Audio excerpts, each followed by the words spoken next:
So I am doing a live stream now. WWE Night Raw.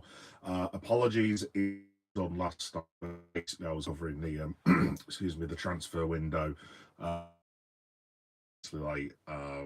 Ended up going for a drink and basically crawled into bed at about 3 or 4 this morning. So I wasn't to watch Raw live, which was really annoying because it was actually in Europe. Clash of the Champions, uh, Clash in Paris, even then Clash of Paris, and yeah, I would have normally had watch it, but I've been filming for some of the bits and pieces, and now of course they're going back to, which means I need to watch it at stupid o'clock in England, but fine, whatever. So yeah, I'm literally watching Raw with my son. And talk about that for a bit and a couple of other pieces, and just tell you what I'm doing for the next or so, maybe weeks, and what's going to happen. Obviously, this video will, excuse me, this live stream will end up being a YouTube video at some point, probably tomorrow. So I'll be out on a YouTube podcast as well. Cause I was doing YouTube podcasting, but I'm finding it's like with the live streaming, I'm getting more reactions. So I'm probably going to have this as the cast on the podcast going forward. Yeah, we'll get into it. First things first, to say, at the start of WWE in Paris, that thing of the Eiffel Tower was pretty sick. I think the stage design for what they had in Paris was really cool. It really had atmosphere. Also, as well, I just say the French crowd in Paris, absolutely magnificent. Both days. They just up for 1 minute, really. The scene for AJ Styles in particular was, I'm not. He took that extra couple of minutes to enjoy it. It was sensational, sensational. I thought it's Paris. It was really, really good. But yeah, after we saw the error in the instructions, started off with CM Punk talking a lot. I noticed this the other night. There only seems to be one way in and one arena. So Punk sat there waiting. Adam Pearce comes and he's like, "Well, I'm waiting for Seth." And then just like here, or obviously happens at the end of the night. I'll get into a minute. Or the first like hour or so, they just showed Punk a couple of times waiting for Seth Rollins. Then it went straight into JU. Again, like Paris, I will never get used to that yeeting thing. It's so good in Paris, in France. Just in general, I mean, for cell phones this time than in Leon. It was just amazing, the visual. But yeah, Jay comes out. Um, Obviously lost night, and he sort of the uh, thing that Roman said to him: "Don't go and sort out games and look after yourself." Well, I've ended up having to help Roman down from Bron Breakker and from Bronson Reed. So obviously, and that's how they sold the angle of losing the match. So Jay was really, really off about that. Old title shop again. Then LA Knight, yeah, Kate comes out. Berate Uso for like costing both of them the title shot because he referenced the bit where they Rollins on the table, and then so I think super kicked Punk, and then I think that match he might have super kicked LA Knight where to get Rollins. So basically, essentially for the whole. Then Reed comes out, Breaker come out, run the crowds a little bit. Having a go at LA Knight, Jey Uso, and Cowards, and We're good, but maybe we should have. Um, it's just like if both of you have, and obviously 101 pieces accepted the match, and yeah, so we had the Vision tag team, I guess, against LA and JOC later on in the night. Pretty hot there. If you're looking away, if you've not subscribers will know I've got my little diamonds that I always make. So I am just being rude or anything. I am just looking at my notes because I'm not clever enough to, sadly. Then there has a little segment Oscar Guy and Kyrie Zane in the bit with Rhea Ripley. Why do you keep on helping her? I mean, they're blatantly going to turn Oscar. I think that's pretty apparent. One thing I did like, because a couple of times when the segments with those segment with Rhea later on, and each Kyrie sat there when Oscars were, and you just go, Kyrie, and she's got that over basically. Whether that's going to end up it that they do every single time the crowd's going to chant with it, but basically money already. I just have Oscar now going forward. Basically, swig of water for the working man.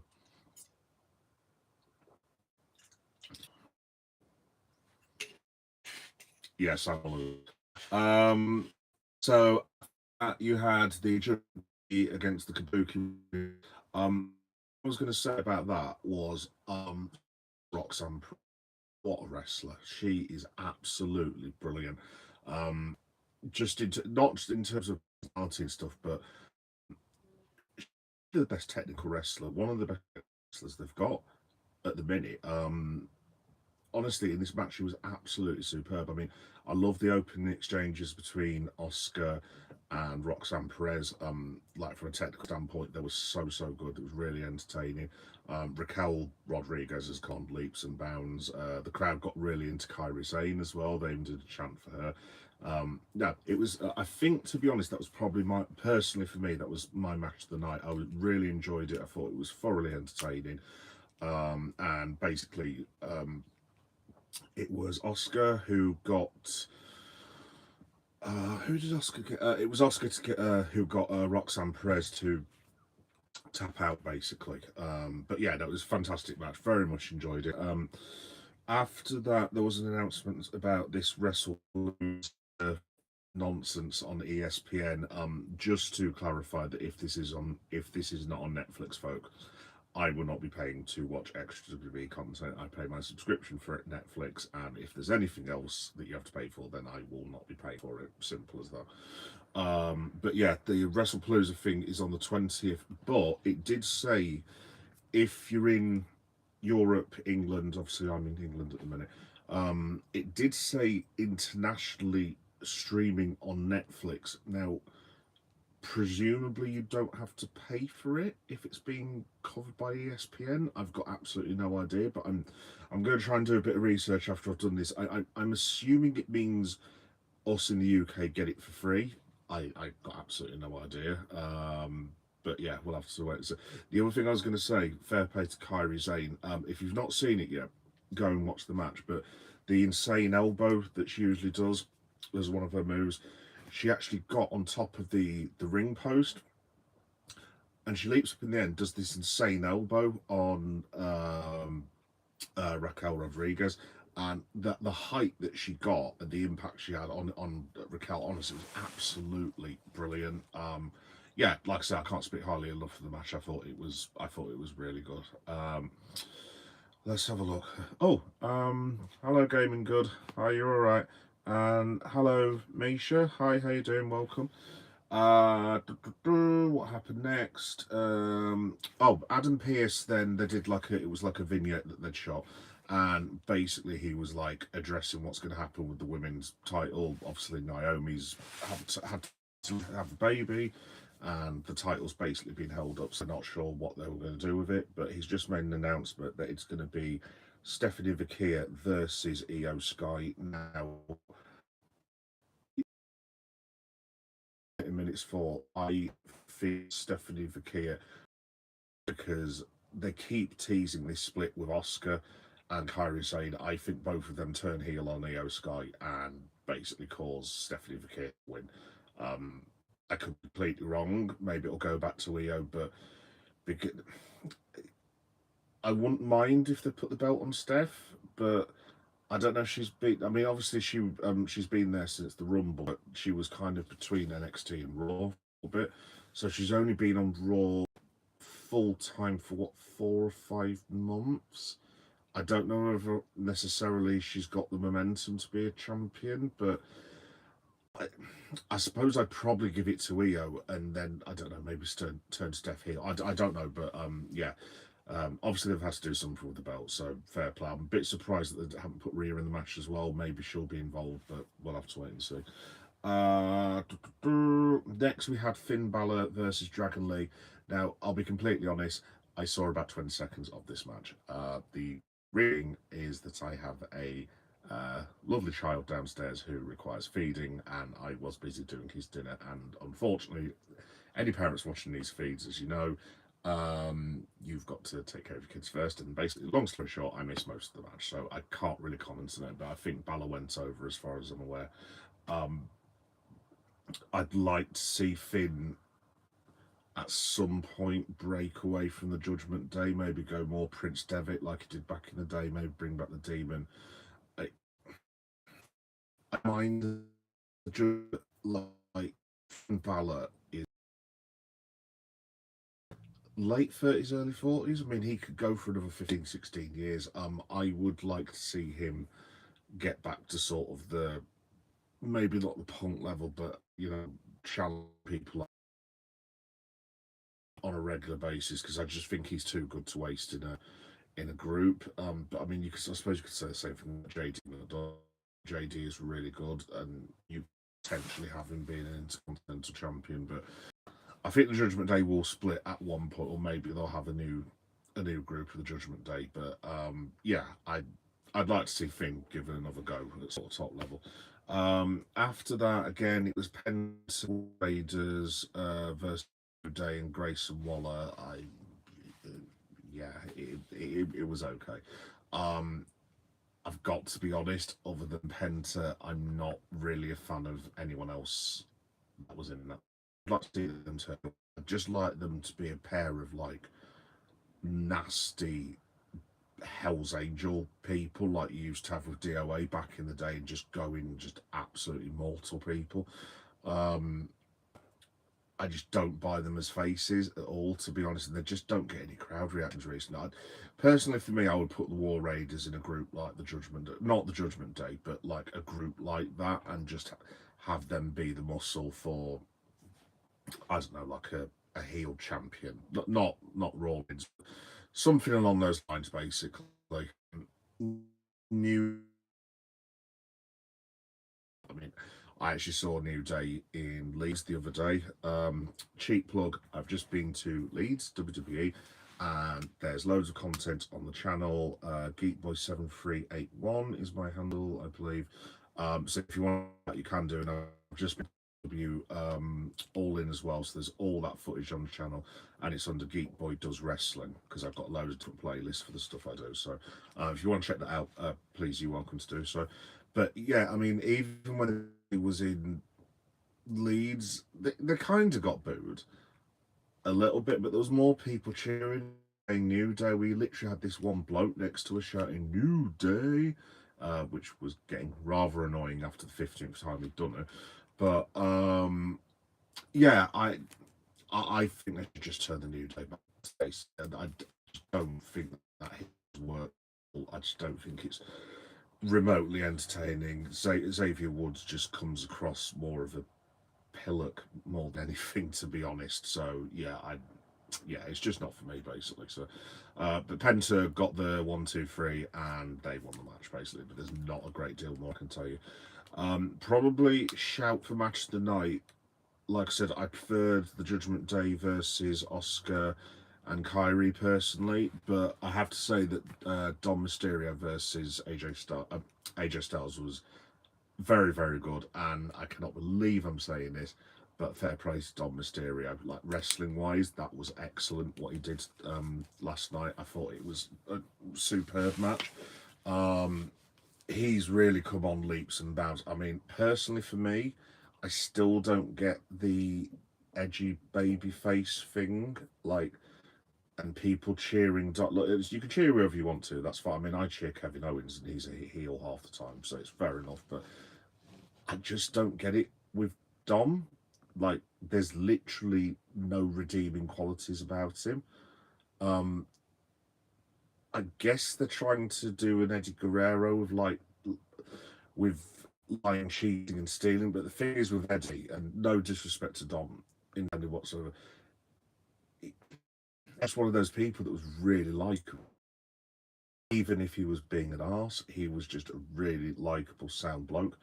And I just don't buy that with Dominic at all. But look, at the end of the day, I'm an old man who was watching the Attitude Era when I was 17, 18. So maybe I'm just looking at it through an older wrestling fans. But to be fair, what was I saying? Yes, yeah, the match was brilliant. So when AJ came out, I don't know the French translation of what the French was singing, but it was the same thing that they were singing to AJ last year when he faced Cody in Lyon. AJ was buzzing of it. Obviously, in France they absolutely love AJ Styles, and in England, obviously we love him as well. Like, I don't feel sorry for AJ. Obviously, he's had a fantastic career and he's one of the best to ever have done it. Let's have a look. HDBDB. Hi. I'll just call you DB. Hi, DB. Is sorry, I can't quite see your name because my phone's going a bit weird. What was I saying? Oh yeah, so yeah, basically Dom Mysterio ends up winning the match. It was kind of ruined a little bit because El Grande Americano, not Ludwig Kaiser, obviously. Yeah, he came in and did the stupid thing where they hide the rock thing, whatever it is, in his luchador mask, headbutts AJ Styles, and then Dominic Mysterio does the splash. To be honest, I would have liked if AJ had just put Dom over, because that's the second time they've had a match where the only reason Dom's won is because of cheating.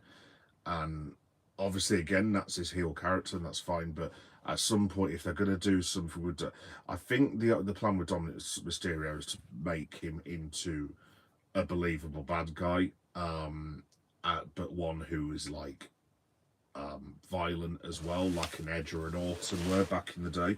So I would have liked AJ to have put Dom over clean if you're going to give him the victory, but that's just me. But no, fair play. It was an excellent match. Really enjoyed it. But for me, I just preferred the Judgment Day and the Kabuki Warriors, but just for stuff that I like, basically.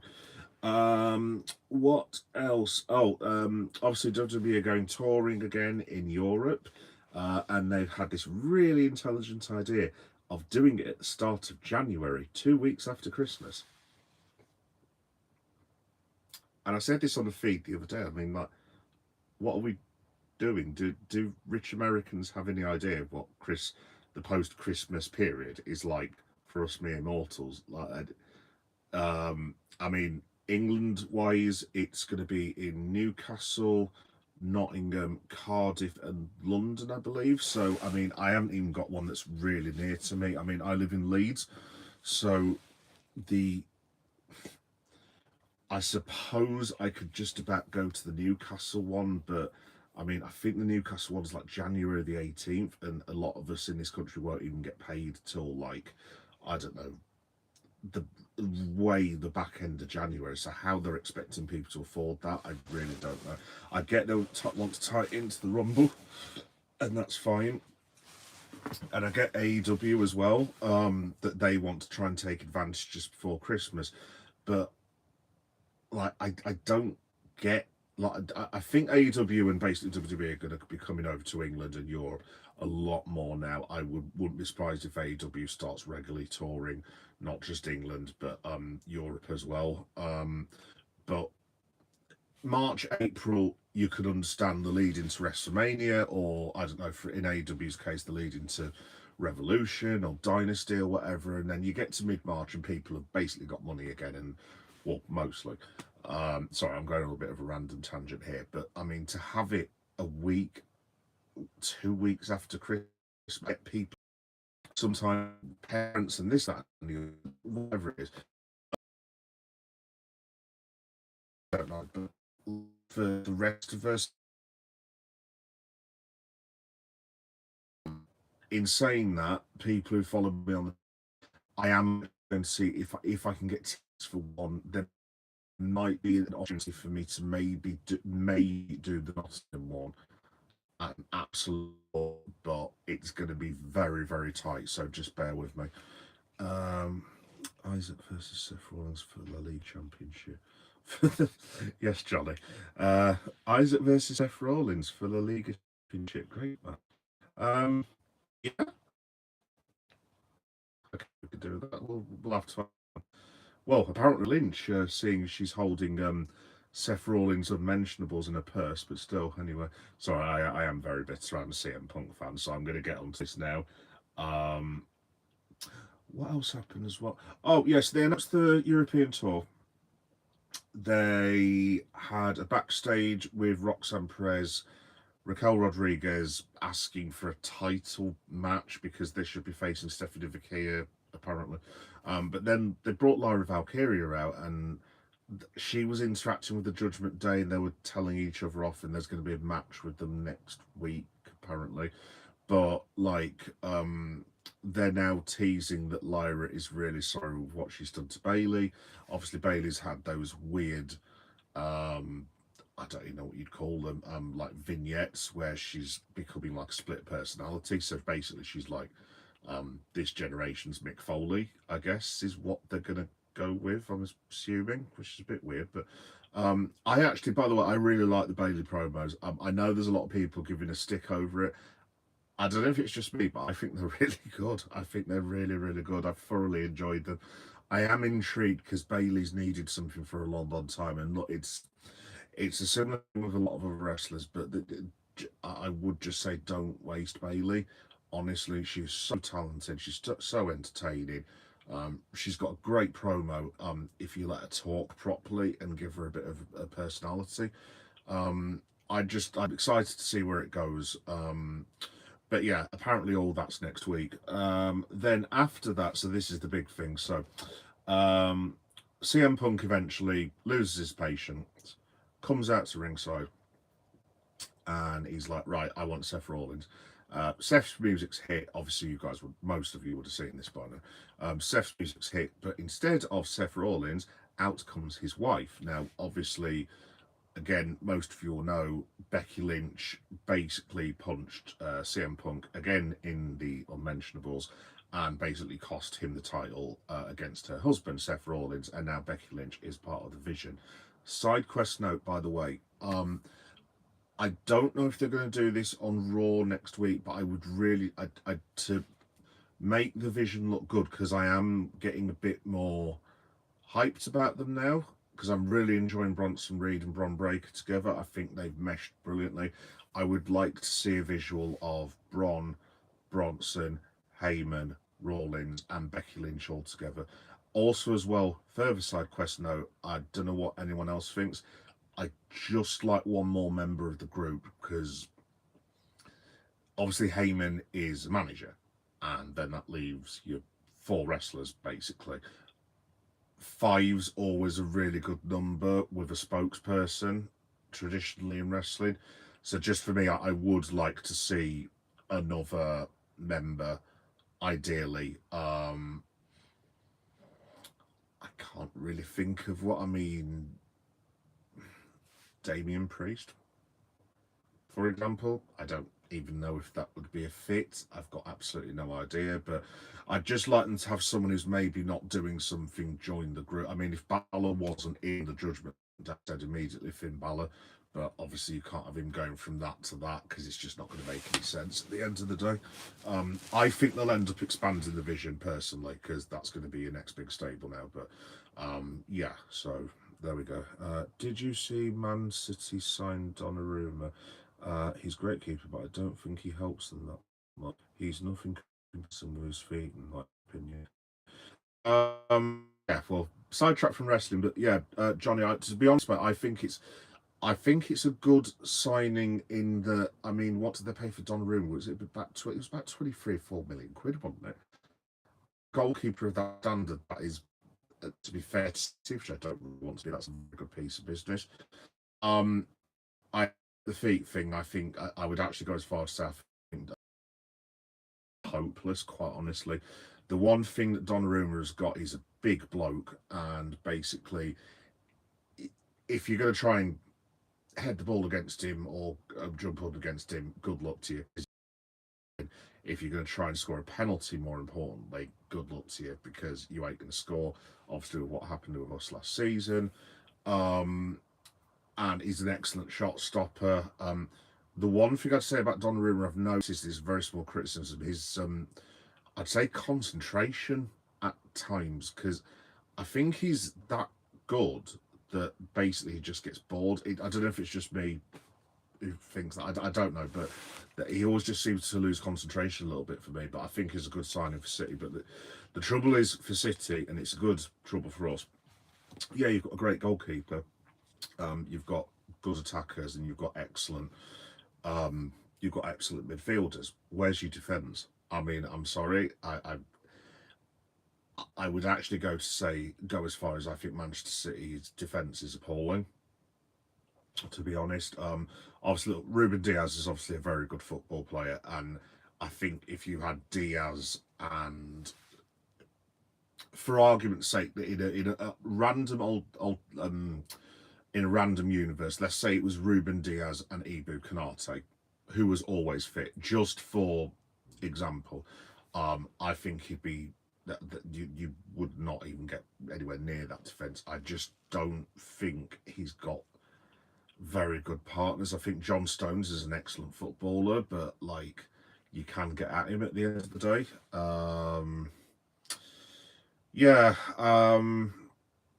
yeah, I don't know. So, Dean Ambrose to kill several. Yeah, that would be good. That would be good.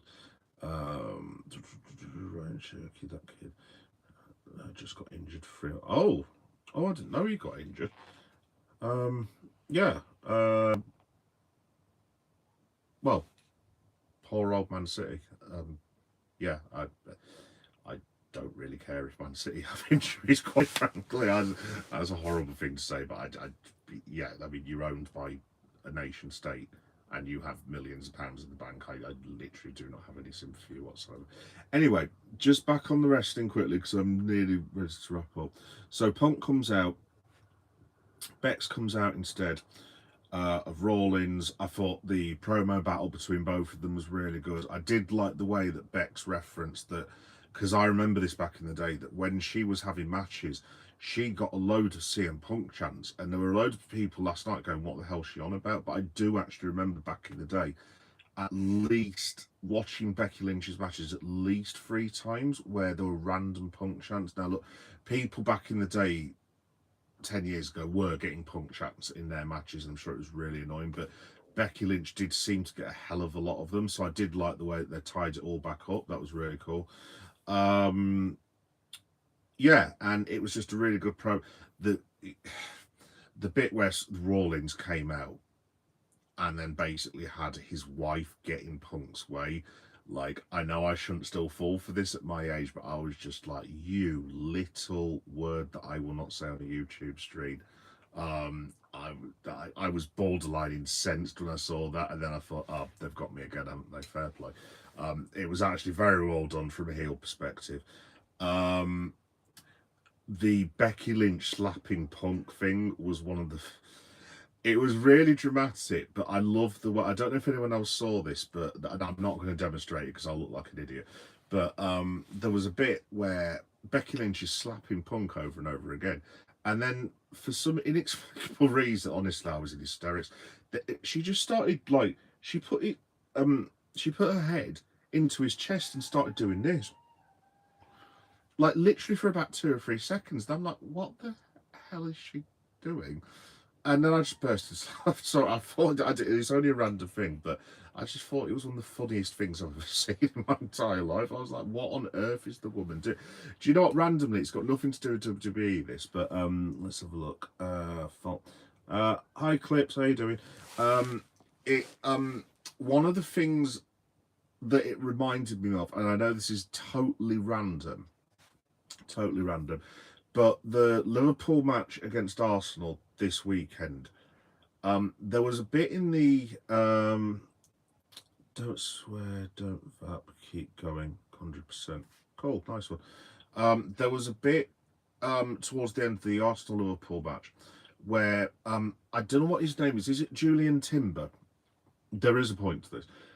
Julian Timber basically falls over, or something happens to him. I don't know. Then he's next to Cody Gakpo, and Cody Gakpo goes to come and pick him up, and then he starts putting both hands out like this, and Cody's like, "What are you doing?"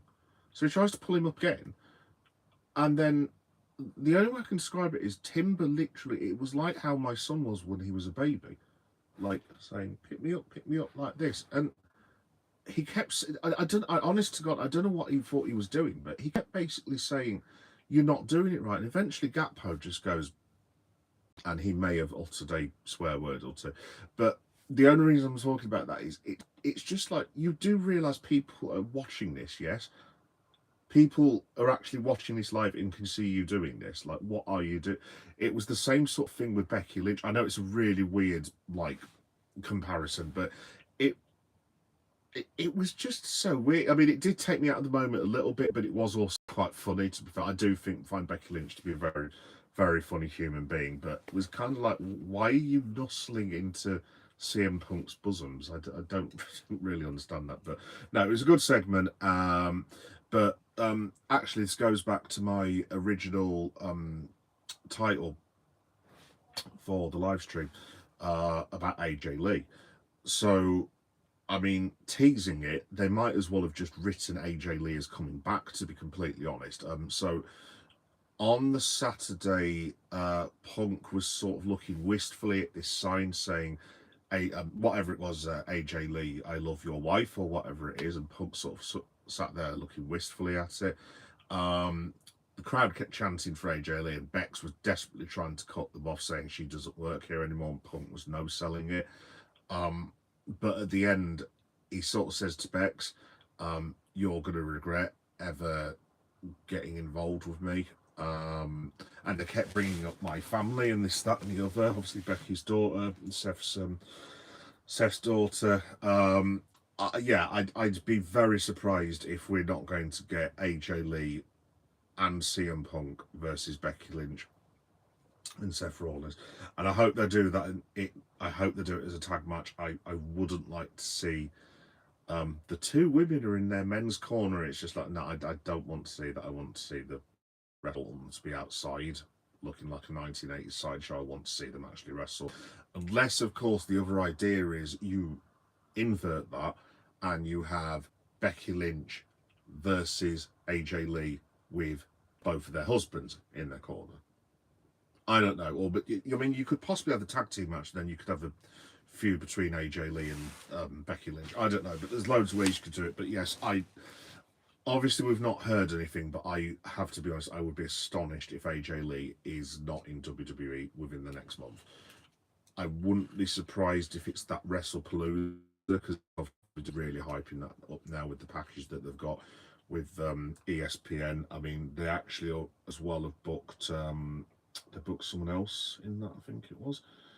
Oh yeah, so yeah, Stephanie Vaquer and Io Sky. So that's going to be at WrestlePalooza, I believe, as far as I'm aware. So that card is going to be insane because ESPN have just given WWE whatever it's some random amount, like $3 or $4 billion or something like that. So they will want their money's worth basically. So yeah, I reckon AJ Lee will be back Do you know what? It could actually be this Friday because the next segment before the Bron Breaker, um, Bronson and LA Knight and Jey Uso, they had a quick backstage where Punk was basically demanding to know where Rawlins had gone, and Adam Pearce was like, "Oh, he's just left the building." How convenient.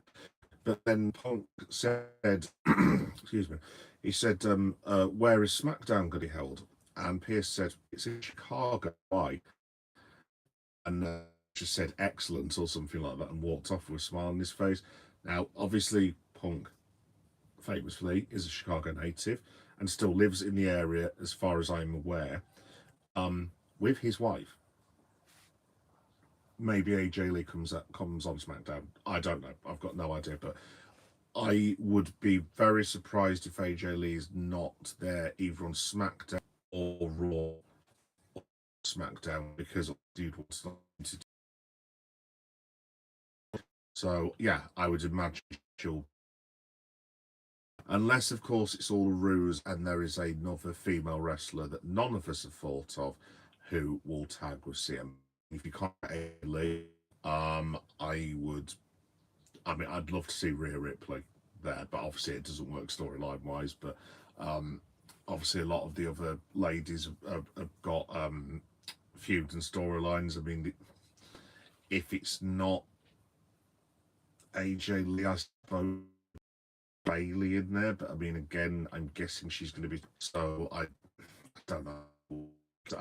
Unfortunately, WWE's put themselves into a corner in that if it's not AJ Lee, anything else is going to be a disappointment, unless there was some random thing where Britt Baker suddenly showed up as Punk's mystery tag team partner, which would obviously that would blow people's minds, but I cannot see that happening in a month some days. But there we go.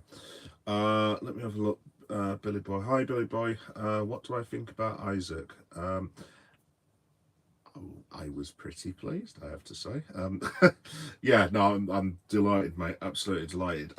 So I've said before, and again, it's because I'm a grumpy old man. I'm extremely pleased with Sign Isaac, and I love the fact we've now got. I mean, this is insane, but we have Cody Gakpo, Ekatike, Mo Salah, Florian Wirtz, Alexander Isak, Federico Chiesa, and Rio Ingamoa. I mean, yeah. Don't like all this business of you might as well just give the Liverpool the league title, and it's like, guys, look, come on, but we ourselves have stopped basically a money nation from winning that league twice, who we have nowhere near that sort of money to compete with. I mean, I know Liverpool just spent a lot of money, but I mean, again, respectfully, FSG have had to save that for a long, long time. Manchester City, if there was no PSR and they said, go and spend whatever you want, Manchester City could spend 5 to 6 times that amount and it wouldn't even touch the sides of what their group is worth. So this whole thing of give Liverpool the league, it's like, guys, look, I'm not being funny. It's 3 games gone. Like, I don't even look. To be honest, with the table again, because I'm a grumpy old man. I'll look at the table, obviously, but I don't look at it properly until I've always been a December guy. Like after sort of your December fixtures, where you have that crazy run where there's like 5 league fixtures in about 1 day or something daft like that, and then you're about 17, 18 games there into the league, then I'm like, right, now we know who's going to be relegated, who's going to be realistically finishing in what place. So yeah, I think that massively helps, and he will score a bucket load of gold for us. But obviously defensively, so I spoke about this on my stream last night. Obviously the Gahey thing is not cool, and I still think we need another defender, but obviously we have no choice now. So there we go. That's my 2 penny for worth anyway. What about Charlotte Flair with CM Punk? I don't know. That was work for me. Possibly, Johnny. Yeah, no, I was actually thinking Charlotte when I was just I'm trying to run through names in my head that if it's not AJ Lee, that it's not going to be Charlotte Flair. Look, it would not be a disappointment because obviously she's got the inbuilt history with Becky Lynch, so that would potentially work, and everyone would thoroughly enjoy the match and feel absolutely delighted. Would it be as much of a welcome surprise as AJ Lee? I'd enjoy the match, and I'd be perfectly happy if that was the match that was announced. I would be perfectly happy, and I would really look forward to it in terms of surprising more people, not just myself. Is it going to match AJ Lee coming back? And probably, you have to be honest, and this is no disrespect to Flair.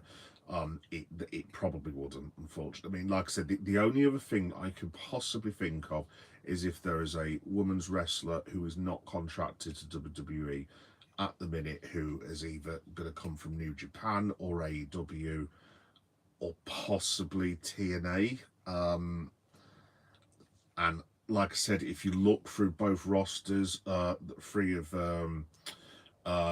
you look through the three rosters of those women's divisions and those companies, the only one that would give massive shock value is Britt Baker. I mean, obviously, if Mercedes came back, but yeah, but I mean, that is not going to happen. So I don't know, mate. We'll have to wait and see. I'd be there just for Ric Flair going, well, yeah, as would I, mate, as would I. What about Rhea? It makes sense. She had a talk with Punk saying she feels sorry for him. Yeah, I'd like Atticus. Yeah. No, I was actually saying that. Oh, hi, Atticus, by the way, as well. Yeah, no, I was actually saying that earlier. I would be perfectly happy with Rhea Ripley. I'd be more than happy with Rhea Ripley.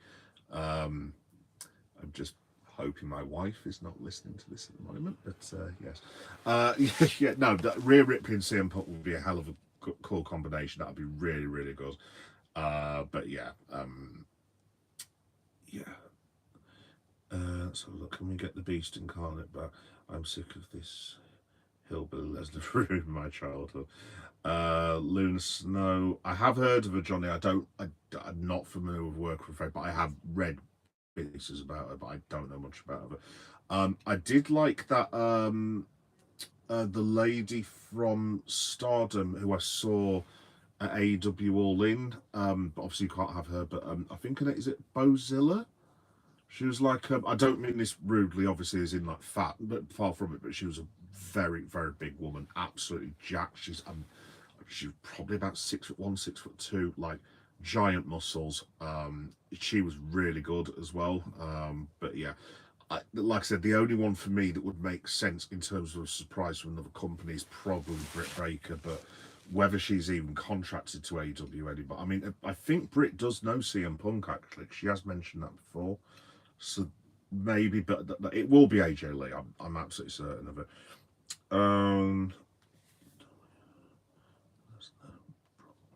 Yeah, yeah. I'll let you guys argue about Lesnar in the chat. Look, I reckon. See, the trouble is with the Lesnar thing now, unless it was just stunt casting. John Cena has 5 dates left, or 6. It's either 5 or 6, I forget. But it's like there's hardly any dates that the bloke has left, unless he's going to extend the contract. But then that's going to completely contradict what he's been talking about. So I don't even know if they've got time to do Lesnar and Cena and that, because if you had put it this way, if you were going to do a program with Cena and Lesnar, those 5 dates would all be taken up completely, because you'd have to have a promo between them. You'd have to have a Lesnar attack, a Cena comeback, definitely a match, and I mean, then you're down to what, a date, another date. I mean, I personally with Brock Lesnar, I know this wouldn't be very popular with a lot of people who want to see Brock versus Cena, but what I would do is I would just have Lesnar attack random people. So he's attacked Cena. Let's say in a month he attacks CM Punk. When Cody's back after his baby, maybe he attacks Cody Rhodes. then he attacks Seth Rollins and people like he's targeting faces and heels. What's going on? That's the only way that you can avoid now having Cena's 5 matches being taken up.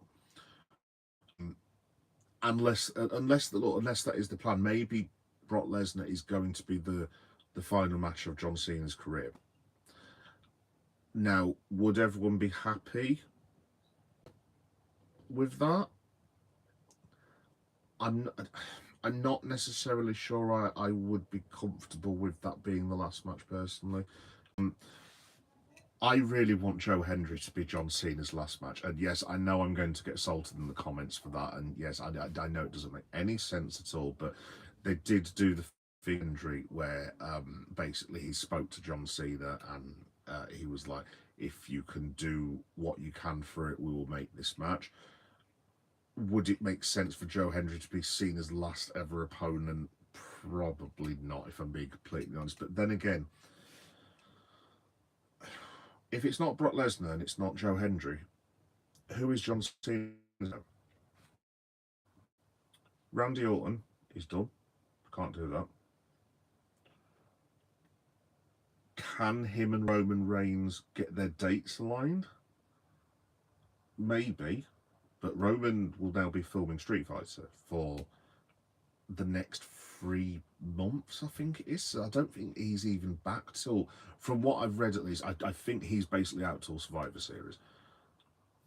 Is that enough time for Roman and Cena? I'd probably suggest not. Obviously, he's done Randy Orton. We don't need more Cody Rhodes and Cena. That's been done. The only other person I can possibly think for John Cena's last match that would make any sense whatsoever. I mean, again, I would like someone like Bron Breakker, but it's too late now. Jacob Fatu I would have liked when he was really hot a few months ago, but again, it's too late for that. The only thing I can think of where you are going to get an absolute box office, which it will be for Cena's last match, is The Rock. But again, if it's The Rock, you are going to get people like me going, oh, goody, this again. Yay, great. But John Cena's last ever match against the owner of TKO and possibly the famous man in the world, how many much cool material can John Cena get? So I'm actually going to go out on a limb and say that possibly it might be John Cena versus The Rock. I could be completely wrong. I don't know. But yeah, personally, I would love it to be Joe Hendry, but I've pretty much given up on that. If it could be Joe Hendry, one of the matches before he leaves, that would be great. But in how many actual matches, unless he's start of all his appearances and a match, so maybe he gets 6 more matches. I don't know, but I think Cena wrestles 2 more times, maybe 3 at a push. I think that's it.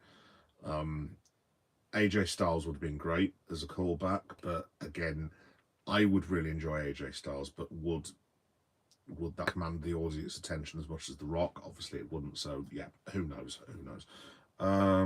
What else are we doing? I'd rather be the man who beat the streak than the man who won the most heavyweight championships. Yeah, probably agreed with that, to be fair. Geek Boy, what do you think of the transfer window? I think it's been absolutely bloody brilliant, Billy Boy. Absolutely brilliant. Like I said, so I did a stream last night, which might be on my channel now. I think it's finished loading, but it was like a Liverpool transfer wrap up that I decided to do outside in Leeds because I do crazy things like that, and there were random security guards and chavs on bikes running past, and very strange people who are. There were actually a few people behind me at one point who were actually trying to watch me do the feed, which was quite entertaining, but still, never mind. As long as they like and subscribe, that's fine. But yeah, no, I think the transfer window's been fantastic. I mean, can we actually complain as Liverpool fans? No, absolutely not. My only thing with Liverpool in terms of the gay thing, I don't blame Liverpool for a minute. They've done all they can. I don't blame Crystal Palace because they were put into a situation where they were going to sign a defender and then the defender got injured, it would have left them short. And you never know. I don't think Crystal Palace will go down, obviously, but if they lost Gay, I mean, maybe they lose and put themselves in being red. I don't think Palace, for the record, will be red. I've actually got Palace finishing between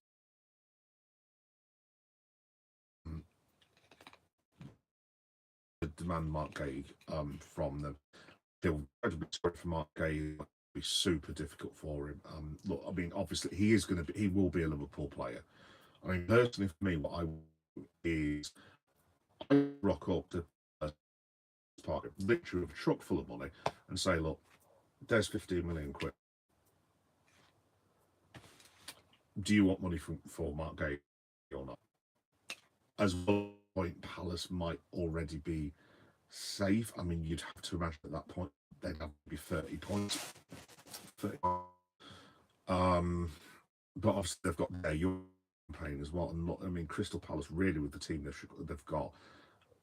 I mean, they should probably be looking at winning the Conference League. I would have thought, because I mean, I don't actually know who's in the Conference League, but I mean, how many teams are going to have as good a players as Crystal Palace? I mean, probably maybe 2 or 3. So maybe that's why they're saving Gay for as well. My only point with this, the only issue I do have with Liverpool a little bit is the late night, the night before the transfer window. I made a call to Steve Parish and said, look, are you sorted for tomorrow? And if he was like, oh, still don't know what's going on, then Liverpool should have had a reserve list of defenders and said, right, look, deal's off, simple as that. And immediately they should have contacted someone. I mean, I know this is a random example, but there was Liverpool who's just gone back to, I think, something like that from Saudi Arabia. I mean, I think that was a free transfer. It was like 10 million quid. It was really low value. I mean, I don't really want Man City players playing for us, but would it not have been a bit of an idea for a cheeky bid for him? Maybe, I don't know. That's my only criticism. I just would have thought Liverpool would have had 3 or 4 options should the Gay deal have fallen for it. Now look, we've still got Leone, Van Dijk, Konate, Endo, Gomez, so technically we have 5, and Ryan Gravenberch can now play in defence, so technically we're all right. We have got Ahmed Nallo, so strictly speaking we've got 7 central defenders, but obviously 2 of them are midfielders, one of them's injury prone, the other one's just torn his hamstring, and 2 of them are like probably younger than the next door neighbour's baby, so yeah. Last match to be Randy Orton, probably their opinion. Seeing Triple H or Shawn Michaels 2 would be the same, but both. Yeah, maybe. Yeah, Shawn Michaels versus John Cena is probably my second favourite Cena match. Like I said, I haven't always enjoyed a lot of his matches, but the fair play to him, the Shawn Michaels Cena at the hour one that they had about 15, 16 years ago, whenever it was, that was really good, to be fair. That would be really, really good. And yeah, just very quickly, so at the end they had Bron Breakker, Bronson Reed versus LA Knight, Jey Uso. Meh, it was all right. It wasn't a bad match by any stretch of the imagination, but it was nothing to get too excited about. And then Jimmy Uso had to come out at the end and basically save his brother because he was getting assaulted. LA Knight got taken out again, and then it ended with Jey Uso basically saying to his brother, I can't do this anymore. I need you, man. So I wonder if they bring back the Usos, because obviously Jimmy's not, how to put this politely, Jimmy hasn't exactly been tearing up the scene. That is the politest thing I could say. So maybe they bring the Usos, just both of them something to do, maybe till the Rumble. I mean, we're at that period already. It's unfortunately bye John Cena, and there's not going to be a great deal else. And then as soon as he's gone, the next Raw is going to be on the way to the Royal Rumble. So obviously people need stuff to do now for the next 3.5 months. So yeah, putting the Usos back together would be, I suppose it'd be all right. I mean, I don't want to be rude to Jimmy, but I don't know. I'm sure Jimmy would like to tackle with his brother again. I'm sure Jay would as well. They're obviously very, very close, but like, I don't know in the back of Jay's mind if he'd be thinking, oh, I don't really want to be heading back to where I was. Yeah, I don't know. We'll have to wait and see. But yeah, that was pretty much it from Raw, folks. So overall, I think Paris and the crowd was better than the show. I thought that obviously the crowd was so really entertaining. Thoroughly enjoyed it. Match of the night for me was Judgment Day versus the Kabuki Warriors, very closely followed by Dom Mysterio and AJ Styles. But just for now, I just thought the Kabuki and Judgment Day was the better one. Just my opinion, anyway. But yeah, it was a pretty decent episode. Right, I love the interaction with Becky Lynch and CM Punk. Those two are money together. I mean, obviously they can't wrestle. It goes without saying. But well, I suppose they could actually. There's probably ways and means you could do it. But yeah, like I said, if you've not seen it, just please go and see the bit where Becky Lynch nuzzles her head against CM Punk's bosom. I don't ever laugh so much in all my life. What on earth the woman thought she was doing, I have no idea. But yeah, no, it was hilarious. So we could walk for the working man.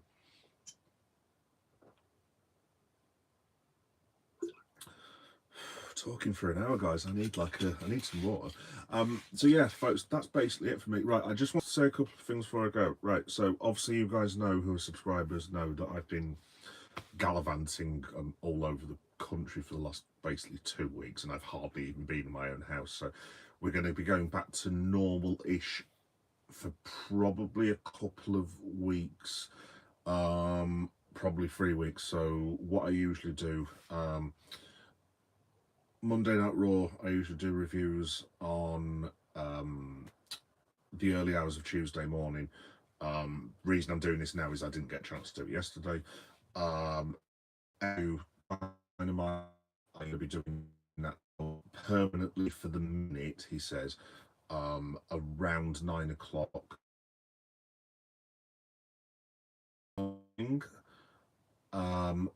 I'm also going to be, I've just decided to do this recently. So SmackDown, as one or two of you guys know, obviously you know I have family and I have my adorable little son downstairs. Unfortunately, he still gets his daddy up quite early. And long story short, I can't stay up for SmackDown and basically end up with like 2 hours sleep before he gets up. So what I've decided to do going forward, I'm going to actually do what I'm calling the very late SmackDown review show on Saturday night. I'm not sure how this is going to work with it being on Saturday, because I'm sure people have better things to do than listen to me waffle on about Cody Rhodes or whatever. But I'm going to do a wrap up of SmackDown on the Saturday night, because that's one of the only times, randomly enough, my house is actually quiet because everyone's asleep. Yeah, no, I'm going to be doing that about 11 o'clock, maybe 11:30 from now on Saturday nights. So if you want to tune in for that, you can do. So I'm going to do that this Saturday. I might possibly be looking at doing a review of TNA, because I would like to get back into TNA, but I don't know practicality-wise if I can at the moment. And also, as well, as you guys have seen with the interactions I've had with the normal guys on here, I am a massive Red. So I'm going to be doing live reactions for all the Liverpool's matches as well in September. So that will be let me think, that's the Burnley match is a week on Sunday. So reaction for that will be about 4 o'clock in the afternoon. The Atletico Madrid game, I might be going out to see that one, I'm not sure, but if I don't, then reaction will be about half an hour after it finishes, so maybe about 10:30. After that, we've got, who else have we got? I know we've got Galatasaray at the end of the month. I'm definitely not going out for that, so I will be doing a live reaction for that. Merseyside Derby, probably about 2:30, 3 o'clock, something along the lines. If I can find my lads something entertaining to do for 40 minutes, but yeah. Yeah, these are all the normal problems that normal people that try to do this have. So, and in terms of the Southampton match, right? This isn't a reveal, and I can't promise anything.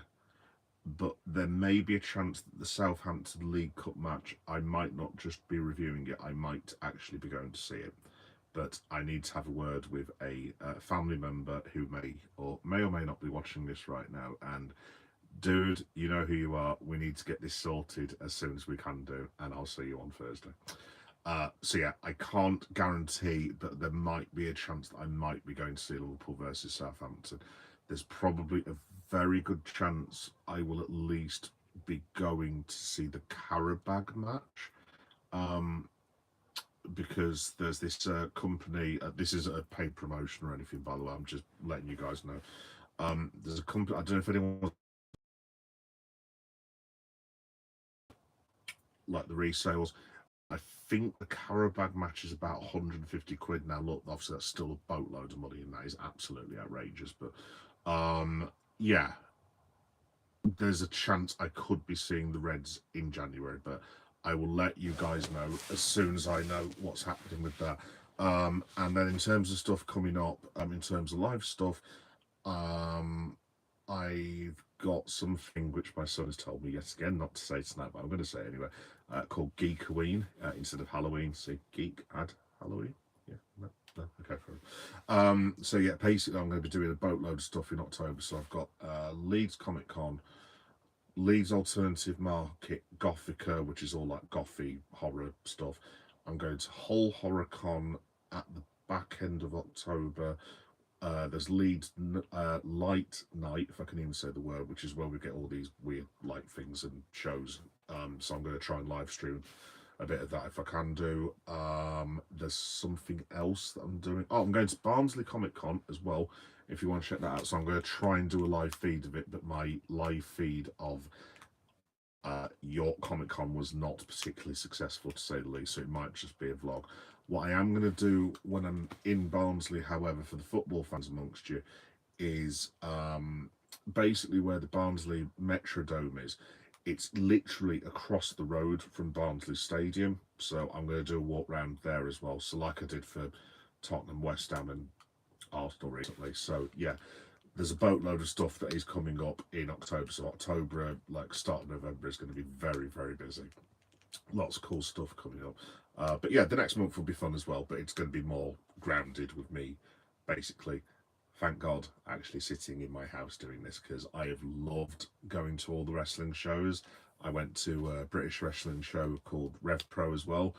I mean, I've done so much literally since I went to Rev Pro. I think I've been out 90% of the time doing stuff like this, and it has been awesome. It's been amazing. I've been to London twice, been to loads of footy stadiums, been to AEW, been to WWE, been to Rev Pro, covered SummerSlam, been to Comic Cons, and it's been really awesome. But I am extremely tired now, and I would just like a break from it from a couple of weeks. But yes, I'll be going out and doing some stuff as well this month, so just keep an eye out on channel alerts and stuff. And like I said, hopefully I might be at Anfield as well. So yeah, but I'll let you guys know anyway. But all of the stuff that I'm doing now, I've just updated my upcoming schedule, so just check that out for stuff that I'm doing. And also for anyone who wants to like and subscribe, if you want to, cool. If you don't want to, that's absolutely fine, no problem at all. But basically I do not just wrestling and football.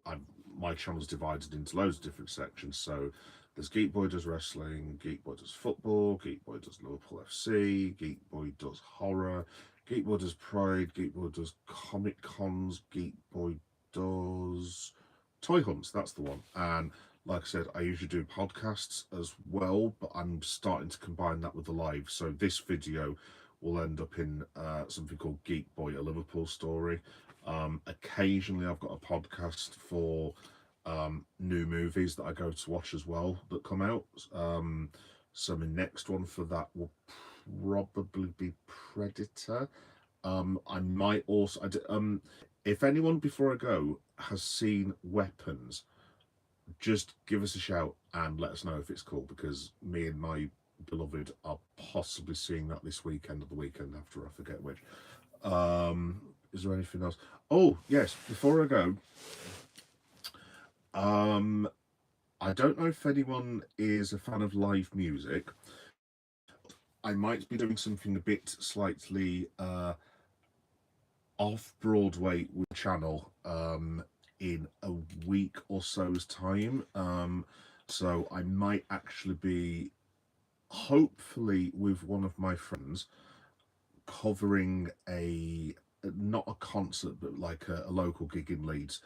And I think it's not this Friday, but the Friday afterwards. It's going to be about 8 or 9 o'clock. We're still working out what we're doing and everything, and if I can even film in the venue and permissions and all that business. But yeah, I might be covering like a live music gig in Leeds as well. I don't know how that's going to work or if it's even possible, but yeah, I will put an alert out on the channel again for that as well. For those of you like music and a bit of fun, a bit of entertainment, yeah, that'll be a thing as well. So I say I'm not doing anything. Yeah, I think that's in about a week and a half actually. Yeah, so just keep an eye on the channel. There's loads of cool stuff. Like I said on the channel again last night, and sorry, I will go in a minute because I've been waffling on for ages now. But just genuinely for every one of you that's watched me since May and even longer than that, people that have been there for the start. Just want to say thank you very much for this summer. I think we've doubled watching this channel, not far off now, in the space of 4 or 5 months, which is insane. I've just put a post basically.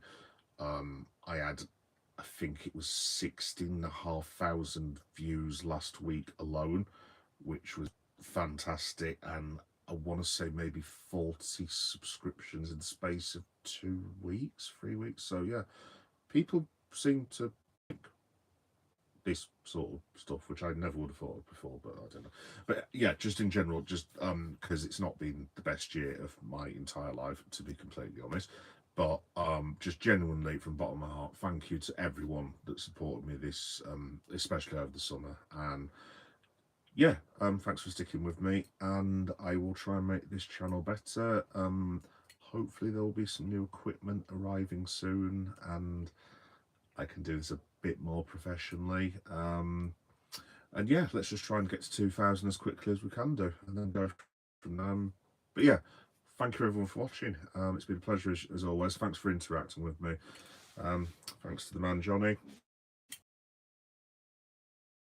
And yeah, cheers to all of you for watching, and I'll be with you again for AEW Dynamite reaction in about 36 hours, I think, give or take. So yeah, I'll see you guys then. Have a great night. Love you all. Cheers. Bye-bye.